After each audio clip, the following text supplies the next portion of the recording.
je voudrais moi aussi poser des questions, hein, et en poser à vous, et en poser à moi-même. Ce serait du genre, qu'est-ce que vous faites au juste, vous qui faites du cinéma?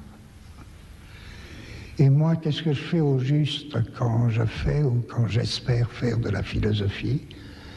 Et est-ce qu'on a quelque chose à se dire en fonction de cela? Alors bien sûr, ça va mal chez vous, mais ça va très mal aussi chez moi.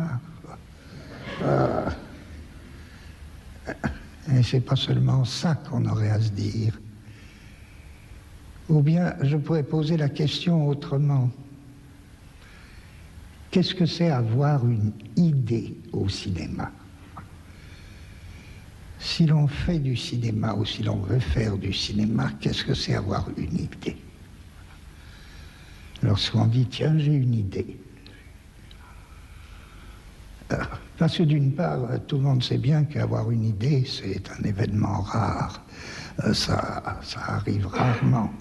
Avoir une idée, c'est une espèce de fête. C'est pas courant. Et d'autre part, avoir une idée, c'est pas quelque chose de général. On n'a pas une idée en général. Une idée, elle est déjà vouée. Tout comme celui qui a l'idée est déjà voué à tel ou tel domaine. Je veux dire que une idée, c'est tantôt une idée en peinture, tantôt une idée en roman, tantôt une idée en philosophie, tantôt une idée en sciences. Et c'est évidemment pas le même qui peut avoir tout ça. Si vous voulez, les idées, il faut les traiter comme des espèces de potentiels. Les idées, ce sont des potentiels, mais des potentiels déjà engagés dans tel ou tel mode d'expression. Et inséparables du mode d'expression, si bien que je ne peux pas dire « j'ai une idée en général ». En fonction des techniques que je connais, je peux avoir une idée dans tel domaine, une idée en cinéma, ou bien un autre, une idée en philosophie. Qu'est-ce qu'avoir une idée en quelque chose? Donc, je repars du fait, je fais de la philosophie, vous faites du cinéma. Alors ce serait trop facile de dire, bah oui, la philosophie, tout le monde sait qu'elle est prête à réfléchir sur n'importe quoi. Donc pourquoi elle ne réfléchirait pas sur le cinéma? Or, c'est une idée indigne. La philosophie n'est pas faite pour réfléchir sur n'importe quoi. Et n'est pas faite pour réfléchir sur autre chose. Je veux dire, en traitant la philosophie comme une puissance de réfléchir sûre, on a l'air de lui donner beaucoup et en fait on lui retire tout. Car personne n'a besoin de la philosophie pour réfléchir.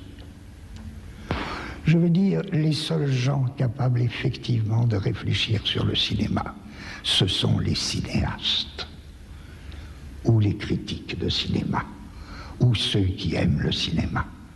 Ils n'ont absolument pas besoin de la philosophie pour réfléchir sur le cinéma. L'idée que les mathématiciens auraient besoin de la philosophie pour réfléchir sur les mathématiques est une idée comique. Si la philosophie devait réfléchir sur quelque chose, mais elle n'aurait aucune raison d'exister. Si la philosophie existe, c'est qu'elle a son propre contenu. Si nous demandons qu'est-ce que le contenu de la philosophie, il est tout simple. C'est que la philosophie est une discipline aussi créatrice, aussi inventive que toute autre discipline. La philosophie est une discipline qui consiste à créer ou à inventer des concepts. Et les concepts, ça n'existe pas tout fait. Et les concepts, ça n'existe pas dans une espèce de ciel où ils attendraient qu'un philosophe les saisisse. Les concepts, il faut les fabriquer. Alors bien sûr, ça ne se fabrique pas comme ça, on ne se dit pas un jour, tiens, je vais faire tel concept, je vais inventer tel concept. Pas plus qu'un peintre ne se dit un jour, tiens, je vais faire un tableau comme ça. Il faut qu'il y ait une nécessité. Mais autant en philosophie qu'ailleurs. Tout comme un cinéaste ne se dit pas, tiens, je vais faire tel film. Il faut qu'il y ait une nécessité. Sinon, il n'y a rien du tout.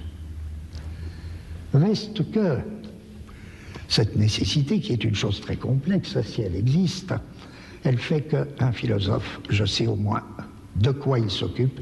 Il ne s'occupe pas de réfléchir, même sur le cinéma. Il se propose d'inventer, de créer des concepts. Je dis que je fais de la philosophie, c'est-à-dire j'essaie d'inventer des concepts. J'essaie pas de réfléchir sur autre chose. Si je dis, vous qui faites du cinéma, qu'est-ce que vous faites? Je prends une définition aussi puérile, donc accordez-la moi, il y en a sûrement d'autres et de meilleurs. Je dirais, vous, ce que vous inventez, c'est pas des concepts, c'est pas votre affaire. Ce que vous inventez, c'est ce qu'on pourrait appeler des blocs de mouvement duré. Si on fabrique un bloc de mouvement duré, peut-être que c'est que on fait du cinéma. Remarquez, il n'y a pas question d'invoquer une histoire ou de la récuser. Tout a une histoire. La philosophie aussi raconte des histoires. Elle raconte des histoires avec des concepts. Le cinéma, je pense, supposons qu'il raconte des histoires avec des blocs de mouvement duré. Je peux dire que la peinture invente. Elle, c'est un tout autre type de bloc. C'est ni des blocs de concept, ni des blocs de mouvement duré, mais supposons que ce soit des blocs de lignes couleurs.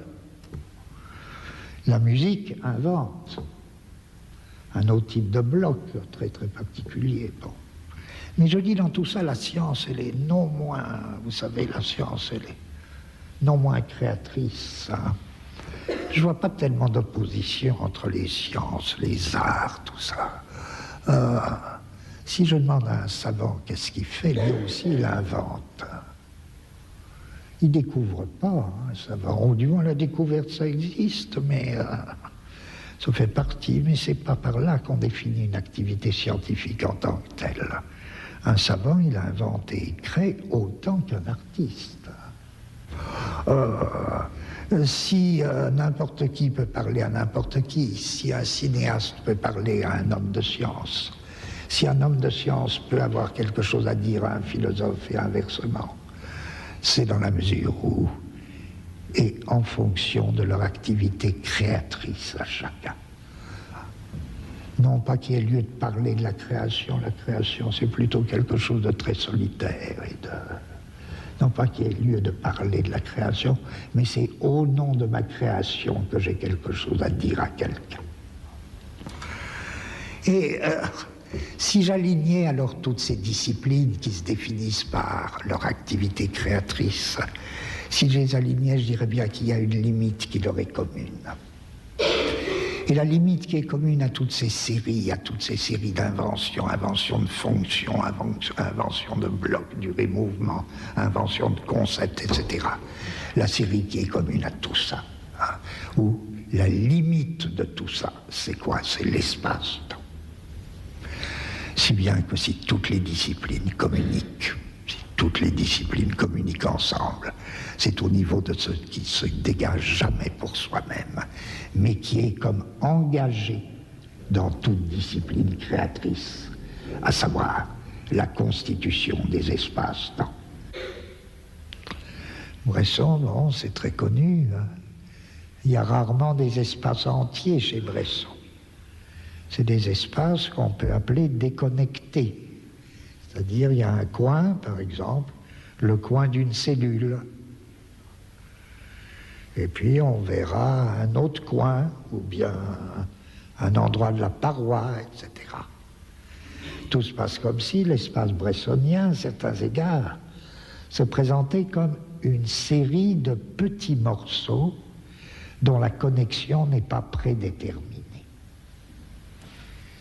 Série de petits morceaux dont dès lors la connexion n'est pas prédéterminée. Il y a de très grands cinéastes qui emploient au contraire des espaces d'ensemble. Je ne dis pas que ce soit plus facile de manier un espace d'ensemble. Les espaces, il y en a tellement au cinéma. Mais je suppose que ça, c'est un type d'espace, sans doute. Il a été repris ensuite, il a été même... il a servi d'une manière très créatrice à d'autres qui l'ont renouvelé par rapport à Bresson, mais je suppose que Bresson a été un des premiers à faire de l'espace avec des petits morceaux déconnectés, c'est-à-dire des petits morceaux dont la connexion n'est pas prédéterminée. Quand je disais de toute manière à la limite de toutes les tentatives de création, il y a des espaces-temps, il n'y a que ça.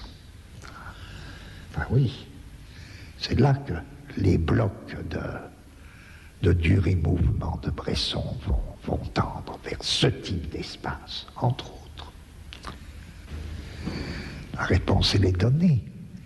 Ces petits morceaux d'espace visuel dont la connexion n'est pas donnée d'avance, par quoi voulez-vous qu'ils soient connectés sinon par la main? Et c'est pas de la théorie, ça, c'est pas de la philosophie, c'est pas, ça se déduit pas comme ça, mais je dis le type d'espace de Bresson et la valorisation cinématographique de la main dans l'image sont évidemment liés.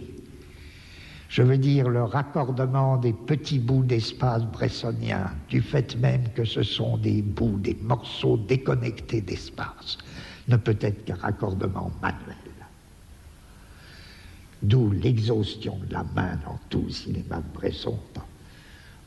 C'est bien, on pourrait continuer longtemps, parce que par là, le bloc d'étendu mouvement de Bresson recevrait donc comme caractère propre à ce créateur,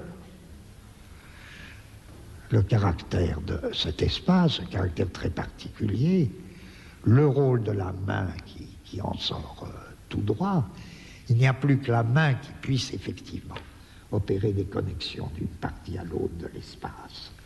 Et Bresson est sans doute le plus grand cinéaste à avoir introduit dans le cinéma les valeurs tactiles, pas simplement parce qu'il sait prendre en image admirablement les mains, mais s'il sait prendre admirablement les mains en image, c'est parce qu'il a besoin des mains. Un créateur, c'est pas un être qui travaille pour le plaisir. Un créateur ne fait que ce dont il a absolument besoin. Avoir une idée en cinéma, encore une fois, c'est pas la même chose qu'avoir une idée ailleurs. Et pourtant, il y a des idées en cinéma qui pourraient valoir aussi dans d'autres disciplines. Il y a des idées en cinéma qui pourraient être d'excellentes idées en roman, mais elles n'auraient pas la même allure du tout. Et puis il y a des idées en cinéma qui ne peuvent être que cinématographiques. Ça n'empêche pas, même quand il s'agit d'idées en cinéma, qui pourraient avoir une valeur en roman, elles sont déjà engagées dans un processus cinématographique qui fait qu'elles sont vouées d'avance. Et ce que je dis compte beaucoup parce que c'est une manière de poser une question qui m'intéresse. Qu'est-ce qui fait qu'un cinéaste a vraiment envie d'adapter, par exemple, un roman? S'il a envie d'adapter un roman, il me semble évident que c'est parce qu'il a des idées en cinéma qui résonnent avec ce que le roman présente comme des idées en roman. Et que là, se font souvent de très grandes rencontres. C'est très différent, je ne pose pas le problème du cinéaste qui adapte un roman notoirement médiocre. Il peut avoir besoin du roman médiocre. Hein. Il en a besoin, ça n'exclut pas que le film soit génial. Je pose donc une question un peu différente. Ce serait une question intéressante de traiter cela, mais moi je pose une question un peu différente. C'est lorsque le roman est un grand roman, et que se révèle cette espèce d'affinité où quelqu'un a en cinéma une idée qui correspond à ce qui était l'idée en roman. Un des plus beaux cas, c'est le cas de Kurosawa.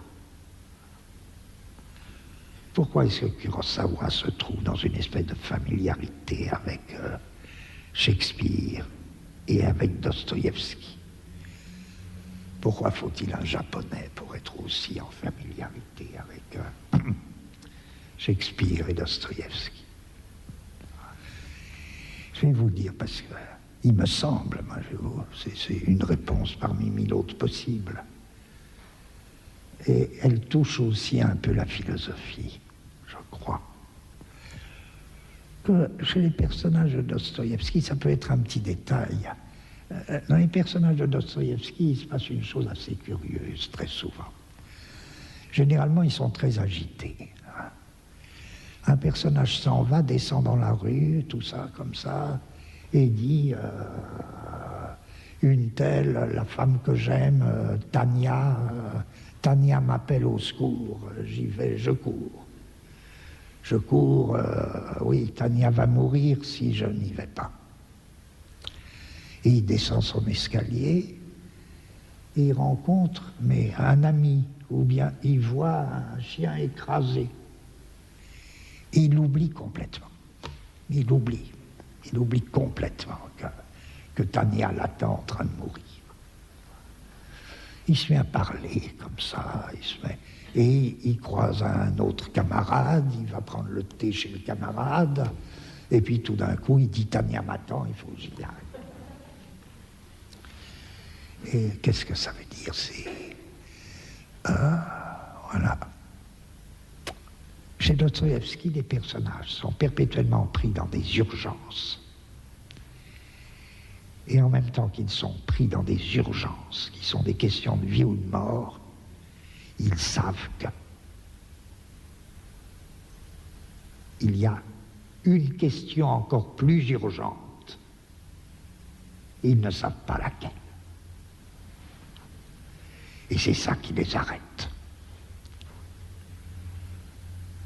Tout se passe comme si, dans la pire urgence, il y a le feu, il faut que je m'en aille. Je me disais, non, il y a quelque chose de plus urgent. Quelque chose de plus urgent, et je ne bougerai pas tant que je ne le saurai pas. C'est l'idiot. Ça, c'est l'idiot. C'est la formule de l'idiot. Ah, mais vous savez, non, il y a un problème plus profond. Quel problème? Je ne le vois pas bien, mais laissez-moi. Tout peut brûler. Non, il faut trouver ce problème plus urgent. Bon. C'est pas Dostoïevski que Kurosawa l'apprend. Tous les personnages de Kurosawa sont comme ça. Je dirais, voilà une rencontre, une belle rencontre. Si Kurosawa peut adapter Dostoïevski, c'est au moins parce qu'il peut dire j'ai une affaire commune avec lui. J'ai un problème commun. Ce problème-là. Les personnages de Kurosawa, ils sont exactement dans la même situation. Ils sont pris dans des situations impossibles. Ah oui, mais attention. Il y a un problème plus urgent. Et il faut que je sache quel est ce problème. Peut-être que Vivre est un des films de Kurosawa qui va le plus loin dans ce sens, mais tous les films de Kurosawa vont dans ce sens. Les 7 samouraïs, ça me frappe beaucoup. Parce que tout l'espace de Kurosawa en dépend. C'est forcé que ce soit une espèce d'espace ovale et qui est battu par la pluie, là, enfin, peu importe, ça nous prendrait trop de temps, que là aussi on tomberait sur la limite de tout, qui est aussi un espace-temps. Mais dans les 7 samouraïs, vous comprenez, ils sont pris dans une situation d'urgence. Ils ont accepté de défendre le village. Et d'un bout à l'autre, ils sont travaillés par une question plus profonde. Il y a une question plus profonde à travers tout ça. Et elle sera dite à la fin par le chef des samouraïs quand ils s'en vont. Qu'est-ce qu'un samouraï? Qu'est-ce qu'un samouraï, non pas en général, mais qu'est-ce qu'un samouraï à cette époque-là? À savoir, quelqu'un qui n'est plus bon à rien. Les seigneurs n'en ont plus besoin. Et les paysans vont bientôt savoir se défendre tout seuls. Et pendant tout le film, malgré l'urgence de la situation, les samouraïs sont hantés par cette question, qui est digne de l'idiot, qui est une question d'idiot. Nous autres samouraïs, qu'est-ce que nous sommes? Voilà. Je dirais, une idée en cinéma, c'est de ce type. Vous me direz non, puisque c'était aussi une idée en roman. Mais une idée en cinéma, c'est de ce type une fois qu'elle est déjà engagée dans un processus cinématographique. Vous pouvez dire, là, j'ai une idée. Même si vous l'empruntez à Dostoïevski.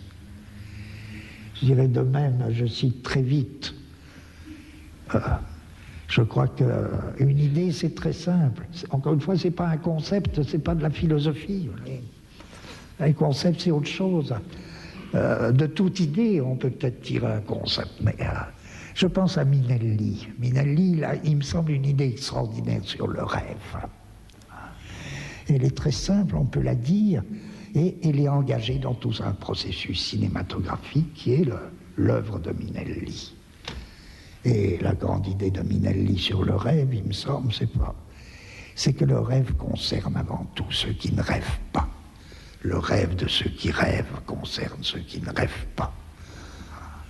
Et pourquoi ça les concerne? Parce que dès qu'il y a rêve de l'autre, il y a danger.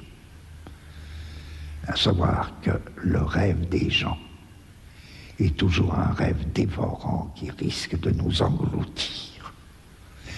Et que les autres rêves, c'est très dangereux. Et que le rêve est une terrible volonté de puissance. Et que chacun de nous est plus ou moins victime du rêve des autres. Même quand c'est la plus gracieuse jeune fille. Même quand c'est la plus gracieuse jeune fille, c'est une terrible dévorante. Pas par son âme, mais par ses rêves. Méfiez-vous du rêve de l'autre, parce que si vous êtes pris dans le rêve de l'autre, vous êtes foutu. Bon, ne soyez jamais pris dans le rêve de l'autre. Alors, vous comprenez, quand on a une idée comme ça, la question est vraiment pas de savoir si elle est vraie ou si elle est fausse. La question est de savoir si elle est importante, intéressante et si elle est belle. Et c'est la même chose en science, c'est la même chose en philosophie, vous savez. Ou bien je parlerai autre exemple, d'idée proprement cinématographique, de la fameuse dissociation, voire parler, dans un cinéma relativement récent. Que ce soit, alors là aussi je prends les cas les plus connus, que ce soit Siderberg, que ce soit les Straub, que ce soit Marguerite Duras. Qu'est-ce qu'il y a de commun? Et en quoi c'est proprement cinématographique? Ça, c'est une idée cinématographique. Faire une disjonction du visuel et du sonore. Pourquoi ça ne peut pas se faire au théâtre? Pourquoi? Ça peut se faire.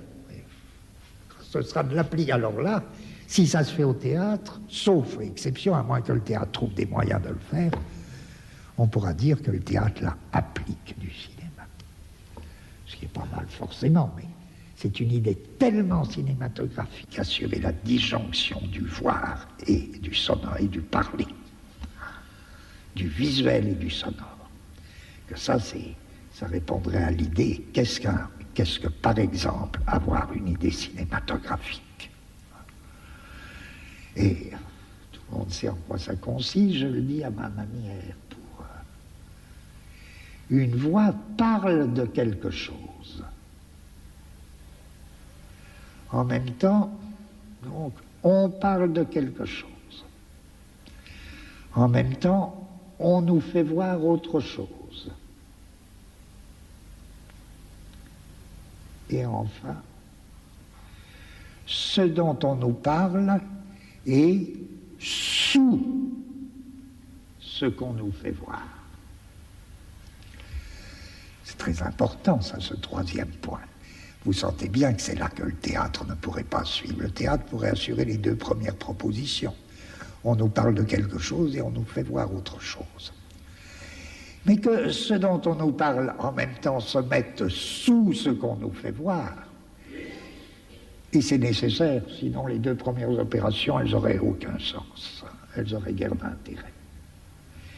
Si vous préférez, on peut dire, alors en termes plus... La parole s'élève dans l'air. La parole s'élève dans l'air en même temps que la terre qu'on voit, elle, s'enfonce de plus en plus. Ou plutôt en même temps que ce dont cette parole qui s'élève dans l'air nous parlait, cela dont elle nous parlait s'enfonce sous la terre. Qu'est-ce que c'est que ça? S'il n'y a que le cinéma qui puisse faire ça. Et je ne dis pas qu'il doit le faire, hein, qu'il l'ait fait, mettons, 2 ou 3 fois. Je peux dire simplement, c'était de grands cinéastes qui ont eu cette idée. Il ne s'agit pas de dire c'est ça qu'il faut faire, il faut rien faire. Il faut avoir des idées, quelles qu'elles soient. Ça, c'est une idée cinématographique. Je dis c'est prodigieux parce que ça assure, au niveau du cinéma, une véritable transformation des éléments, un cycle des grands éléments qui fait que du coup, le cinéma fait un grand écho avec, je ne sais pas, avec une physique qualitative des éléments. Ça fait une espèce de transformation. L'air, la terre et l'eau, le feu, parce qu'il faudrait ajouter, on n'a pas le temps évidemment, on découvrirait le rôle des 2 autres éléments, une grande circulation des éléments dans le cinéma. Une grande circulation des éléments dans le cinéma. Dans tout ce que je dis, en plus, ça ne supprime pas une histoire. Hein. L'histoire, elle est toujours là, mais ce qui nous intéresse, c'est pourquoi l'histoire est-elle tellement intéressante, sinon parce qu'il y a tout ça derrière et avec. Or, c'est tout à fait ce cycle tel que je viens de le définir si rapidement. La voix s'élève, en même temps que ce dont parle la voix s'enfouit sous la terre. Vous avez reconnu la plupart des films de Straub. Et c'est le grand cycle des éléments chez les Straub. Mais c'est très important, ce circuit qui fait qu'il y a une sorte de beauté où, en effet, il y a perpétuellement disjonction de ce qu'on voit, puisque ce qu'on voit, c'est uniquement la terre déserte. Mais cette terre déserte, elle est comme lourde de ce qu'il y a en dessous, et vous me direz, mais ce qu'il y a en dessous, qu'est-ce qu'on en sait? C'est justement ce dont la voix nous parle. Et c'est comme si la terre, là, se gondolait de ce que la voix nous dit et qui vient prendre place sous la terre, à son heure et en son lieu. Et si la terre et si la voix nous parlent de cadavres, c'est toute la lignée des cadavres qui vient prendre place sous la terre. Si bien qu'à ce moment-là, le moindre frémissement de vent sur la terre déserte, sur l'espace vide que vous avez sous les yeux, sur la terre déserte, etc., prend tout son sens. Le moindre creux dans cette terre, etc. Mais je me dis, voyez bien, avoir une idée, c'est pas de l'ordre de la communication, en tout cas. Et c'est à ça que je voudrais en venir, parce que ça fait partie des questions qui m'ont été très gentiment posées. Je veux dire à quel point tout ce dont on parle est irréductible à toute communication. C'est pas grave, ça veut dire quoi? Ça veut dire, il me semble que, en un premier sens, on pourrait dire que la communication, c'est la transmission et la propagation d'une information. Or, une information, c'est quoi? C'est pas très compliqué, tout le monde le sait. Une information, c'est un ensemble de mots d'ordre. Quand on vous informe, on vous dit ce que vous êtes censé devoir croire.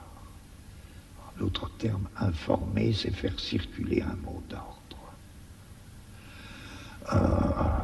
Les déclarations de police sont dites à juste titre des communiqués. On nous communique de l'information, c'est-à-dire on nous dit ce que nous sommes censés être en état ou devoir croire, ce que nous sommes tenus de croire, ou même pas de croire, mais de faire comme si l'on croyait. Puisqu'on ne nous demande pas de croire, on nous demande de nous comporter comme si nous le croyions. C'est ça l'information, la communication, et indépendamment de ces mots d'ordre, et de la transmission de ces mots d'ordre, il n'y a pas de communication, il n'y a pas d'information. Ce qui revient à dire que l'information, c'est exactement le système du contrôle. Et c'est vrai, enfin je dis des platitudes, c'est évident. C'est évident, sauf que ça nous concerne particulièrement aujourd'hui. Ça nous concerne aujourd'hui parce que c'est vrai que nous entrons dans une société qu'on peut appeler une société de contrôle. Vous savez, un penseur comme Michel Foucault avait analysé deux types de sociétés assez rapprochées de nous. Les unes qu'il appelait des sociétés de souveraineté, et puis les autres qu'il appelait des sociétés disciplinaires.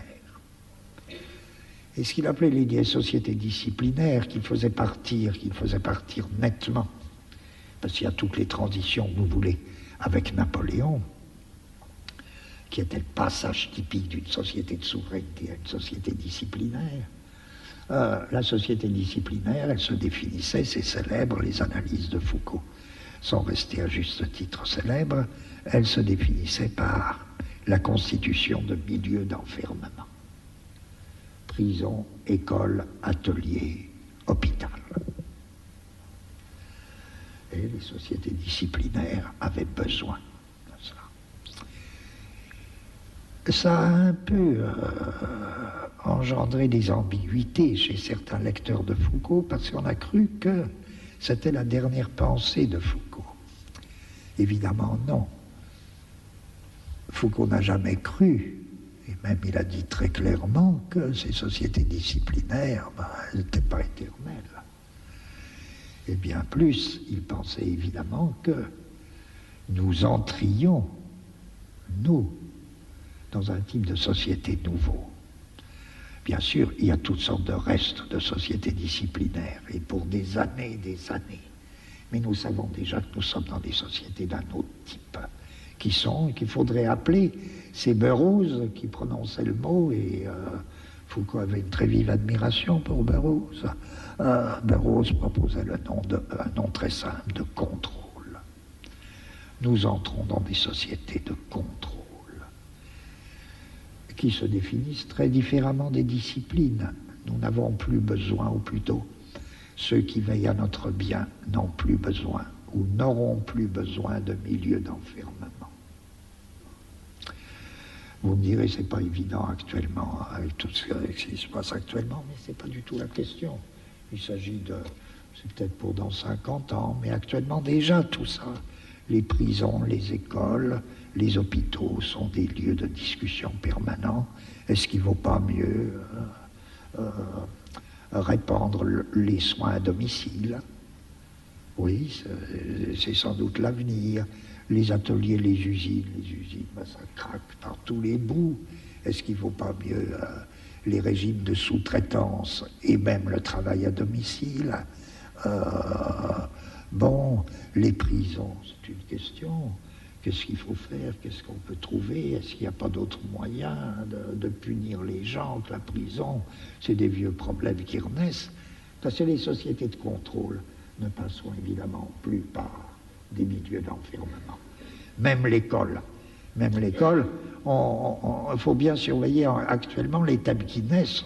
Ça se développera que dans 50 ans, 40 ans, pour nous expliquer que l'épatant, ce serait faire en même temps l'école et la profession. Ce sera très intéressant, parce que c'est ça l'identité de l'école et de la profession dans la formation permanente, qui est notre avenir. Ça n'impliquera plus forcément le regroupement d'écoliers dans un milieu d'enfermement. Ça pourra se faire tout à fait autrement. Ça se fera par Minitel, enfin tout ça, tout ce que vous voudrez. Épatant, ce serait des formes de contrôle. Voyez en quoi un contrôle, c'est pas une discipline.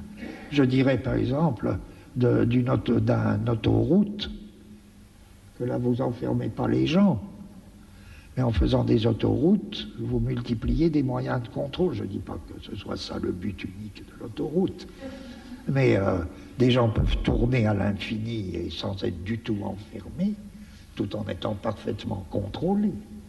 C'est ça notre avenir. Sociétés de contrôle et pas des sociétés de discipline. Alors pourquoi je raconte tout ça? Bon, c'est parce que l'information, mettons que ce soit ça. L'information, bon, c'est le système contrôlé des mots d'ordre. Des mots d'ordre qui ont cours dans une société donnée. Qu'est-ce que l'art peut avoir à faire avec ça? Qu'est-ce que l'œuvre d'art? Vous me direz, allez, tout ça, ça ne veut rien dire. Alors parlons pas d'œuvre d'art. Parlons, disons au moins qu'il y a de la contre-information. Par exemple, il y a des pays où, dans des conditions particulièrement dures et cruelles, des pays de très dure dictature, où il y a de la contre-information. Bon. Du temps d'Hitler, les Juifs qui arrivaient d'Allemagne et qui étaient les premiers à nous apprendre qu'il y avait des camps d'extermination en Allemagne, ils faisaient de la contre-information. Ce qu'il faut constater, c'est que, il me semble, jamais la contre-information n'a suffi à faire quoi que ce soit. Aucune contre-information n'a jamais gêné Hitler. Non. Sauf dans un cas. Et quel est le cas? C'est là que c'est important. Ma seule réponse, ce serait la contre-information ne devient effectivement efficace que quand elle est. Et elle l'est par nature, donc c'est pas grave. Que quand elle est ou devient acte de résistance. Et l'acte de résistance, lui, n'est ni information, ni contre-information. La contre-information n'est effective que quand elle devient un acte de résistance. Quel est le rapport de l'œuvre d'art avec la communication? Aucun. Aucun. L'œuvre d'art n'est pas un instrument de communication. L'œuvre d'art n'a rien à faire avec la communication. L'œuvre d'art ne contient strictement pas la moindre information. En revanche, il y a une affinité fondamentale entre l'œuvre d'art et l'acte de résistance. Alors là, oui, il y a quelque chose à faire avec l'information et la communication, oui, à titre d'acte de résistance. Quel est ce rapport mystérieux entre une œuvre d'art et un acte de résistance, alors que les hommes qui résistent n'ont ni le temps, ni parfois la culture nécessaire pour avoir le moindre rapport avec l'art? Je ne sais pas. Malraux développe un beau concept philosophique. Malraux dit une chose très simple sur l'art, il dit « c'est la seule chose qui résiste à la mort ». Je dis, revenons à mon truc tout à l'heure, au début, sur qu'est-ce que c'est, qu'est-ce qu'on fait quand on fait de la philosophie, on invente des concepts Ben, je trouve que là, c'est la base d'un assez beau concept philosophique. Réfléchissez, oui, qu'est-ce qui résiste à la mort? Ben oui, sans doute. Il suffit de voir une statuette de 3000 ans avant notre ère pour trouver que la réponse de Malraux est plutôt une bonne réponse. Mais on pourrait dire, alors, moins bien, mais du point de vue qui nous occupe, ben oui, l'art, c'est ce qui résiste. C'est ce qui résiste. Et c'est peut-être, non pas la seule chose qui résiste, mais c'est ce qui résiste. D'où le rapport si étroit entre l'acte de résistance et l'art, et l'œuvre d'art. Tout acte de résistance n'est pas une œuvre d'art, bien que d'une certaine manière elle en soit. Toute œuvre d'art n'est pas un acte de résistance, et pourtant d'une certaine manière, elle l'est.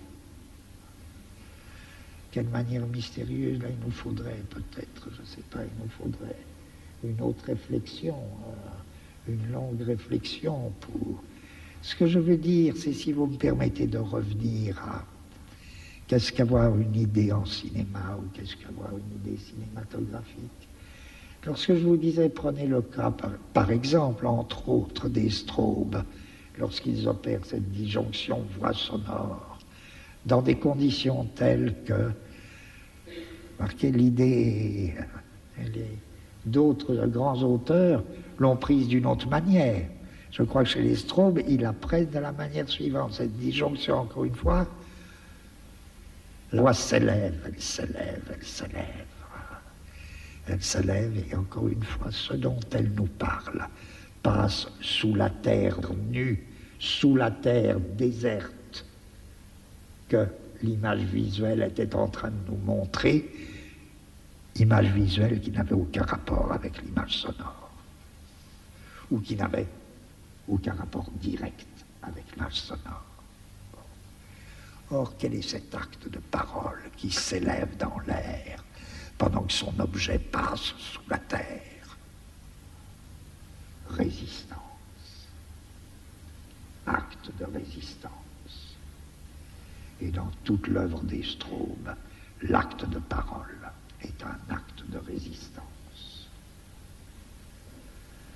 De Moïse au dernier Kafka,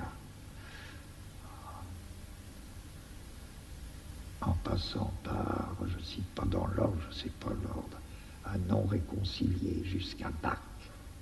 Rappelez-vous, l'acte de parole de Bach, c'est quoi? C'est sa musique. C'est sa musique qui est acte de résistance. Acte de résistance contre quoi? C'est pas acte de résistance abstrait.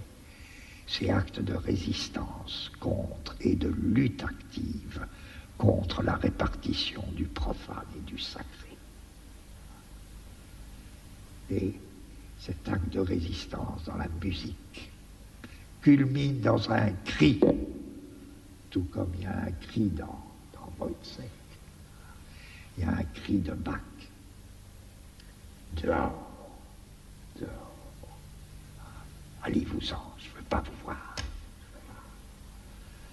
Ça, c'est l'acte de résistance. Or, quand les strobes le mettent en valeur, ce cri, là, le cri de Bach, ou quand ils mettent en valeur le cri de la vieille schizophrénique, la vieille schizophrène, je crois, dans Non réconcilié, etc. Tout ça, doit rendre compte de... Bon. En ce sens, l'acte de résistance, il me semble, a deux faces. Il est humain et c'est aussi l'acte de l'art. Seul l'acte de résistance résiste à la mort, soit sous la forme d'une œuvre d'art, soit sous la forme d'une lutte des hommes. Et quel rapport y a-t-il entre la lutte des hommes et l'œuvre d'art? Le rapport le plus étroit, pour moi le plus mystérieux, exactement ce que Paul Klee voulait dire quand il disait, vous savez, le peuple manque. Le peuple manque, mais en même temps il manque pas. Le peuple manque, ça veut dire que n'est pas clair et ne sera jamais clair. Cette affinité fondamentale entre l'œuvre d'art et un peuple qui n'existe pas encore. Alors enfin, oh ben non, il est très... Eh bien voilà, je suis profondément heureux de votre très grande gentillesse à m'avoir écouté et je vous remercie beaucoup.